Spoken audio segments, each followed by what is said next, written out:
Hello, and welcome to Barcast Audio. In this lecture, we're going to be working through an agency essay as tested on the MBE, on the multi-state essay exam, on the bar exam. We're going to be walking through an agency/torts essay, a combo essay here. Oftentimes, when you see agency tested on the bar exam, it is tested in conjunction with torts. So let's walk through this question. This is going to be a fictional essay that we drafted up for you. You can find it either at the link in the description or attached to this module on Barcast Audio. Next up, I'll begin by reading this question. Take special care to note to yourself any facts that stick out to you, any issues that stick out to you. As we go through these, as we continue to practice these essays, facts are going to stick out to you. They are going to become the thing that really provides sort of a highlight, a goalpost, an indicator for you as to where the question is going, what is being asked of you. So pay special attention to these facts, and you will see yourself start to slowly improve as you're reading through these and start to outline these essays. I suggest you listen through the facts twice, the hypo twice, so you can really get a handle on what is being asked of you in this question. Without further ado, let's jump into it. For many years, a television delivery company employed drivers to deliver televisions to its customers all around the state. Each of their drivers utilized a truck provided by the delivery company. Several months ago, the company decided to terminate the employment of all of its drivers at once. At the same time, the company offered each driver an opportunity to enter into an independent contractor agreement with the company. The independent contractor agreement provided as follows. Each driver would 1. Provide a truck for making deliveries. 2. Would use the truck only to deliver televisions for the company during regular business hours and only pursuant to the company's delivery schedule. Finally, each delivery driver would receive a fixed hourly pay rate based upon a 40-hour per week schedule. Notably, no employment benefits would be provided.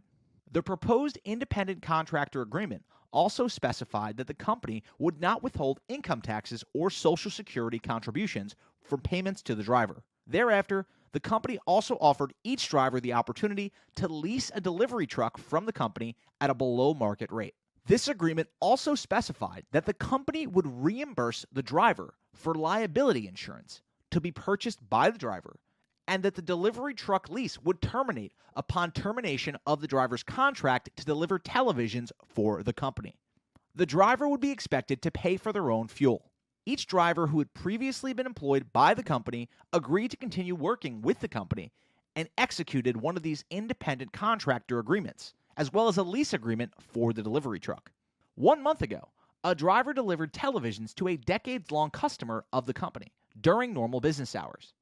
The customer asked the driver to take a television to his father's home, located just 10 blocks from the driver's next delivery. This decades-long customer offered the driver a $50 tip to do this. The driver agreed, anticipating that this delivery would take no more than 15 minutes of his workday.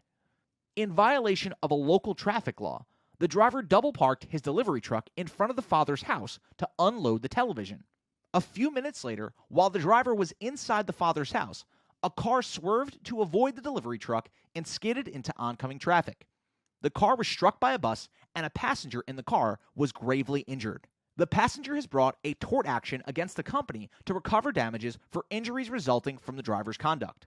In this jurisdiction, there is no law that imposes liability on a vehicle owner for the tortious acts of a driver solely based on ownership of the vehicle. After this accident, the company argues that it is not liable for the passenger's injuries because 1.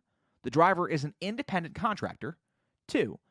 Even assuming that the driver is not an independent contractor, the driver was not making a delivery for the company when the accident happened. And 3. The driver himself could not be found liable for the passenger's injuries. So the prompts here are twofold. First, evaluate each of the company's 3 arguments against liability. And second, assuming that the company is liable to the passenger for the passenger's injuries, what rights, if any, does the company have against the driver? All right, now we've read through this essay. Which issues stuck out to you? Take a moment and try to think what the issues were. Try to quickly outline this within your head. Little bullet points down the side of your brain, thinking about what exactly is being tested here. I suggest you go back and listen to this hypo again, just to get in the practice of identifying these issues as you're reading and listening through them. Okay, so what jumped out to you? First off, you should have seen this independent contractor question, seen that issue immediately off the bat. You see an independent contractor agreement, your brain should immediately go to, is this an employee? Is it an independent contractor? Do we have an agency issue here? That's where your head should be at. And if you did jump there, you're right, you're on the money. That's the first issue, first thing off the bat.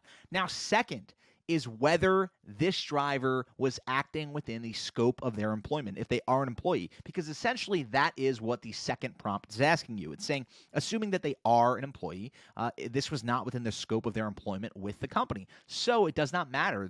We still have a defense there. So first two issues are whether this person is an employee. Second issue is whether that additional delivery by the driver was within the scope of their employment. We have all those subsequent facts. This guy was off the beaten path. He took a little bit of a detour there, and whether that is going to be a scope of employment question. You see that happen in a hypo, you should automatically think, okay, scope of employment.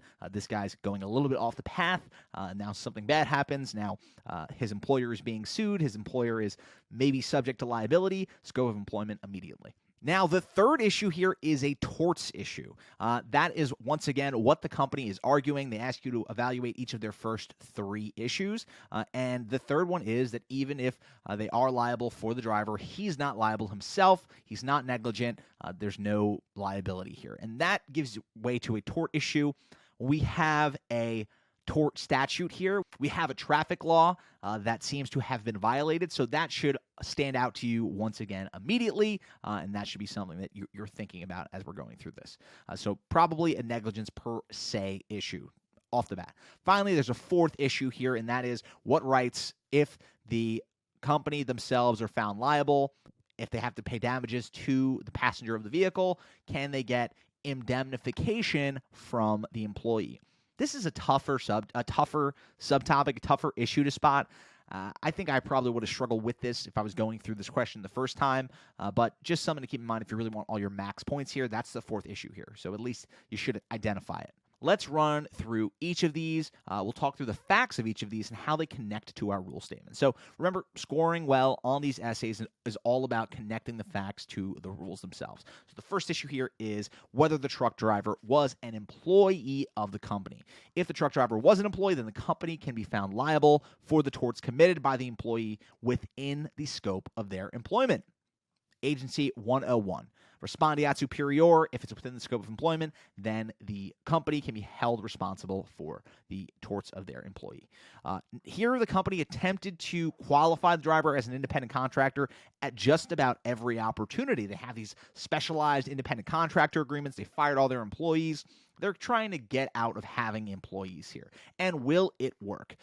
Ultimately, the question of whether an employee or an independent contractor is subject to a test specifically of whether the principal, here the employer, had the right to control the manner and method in which the job was performed. It's a control question. It's an issue of whether the employer had control over the employee. The court will look to a number of factors in assessing this test, including, first off, the level of skill required to perform the type of work. Second, who supplies the instrumentalities used to perform the work. And three, the duration of the relationship between the employee and the supposed non-employee. And fourth, whether the work is part of the employer's regular business. Generally, if the employer has control under these conditions, the court will find that the agent is an employee of the principal here, of the employer. So how does that rule connect to our facts here? We have several facts here indicating that the truck driver was, in fact, under the control of the company. First, to begin, driving a truck for delivery generally does not require the specialized skills customary of independent contracting. That's more stuff like plumbing, stuff like electricians, stuff that is more specialized than driving a truck. No disrespect to truck drivers. It's just what the bar exam is testing here. Next, the driver had an ongoing, indefinite employment relationship with the company, and he was paid hourly rather than by assignment. There was no specific assignment given to this driver. He showed up 40 hours per week. He was paid hourly, and there was no set end date for his employment. So not an independent contractor agreement.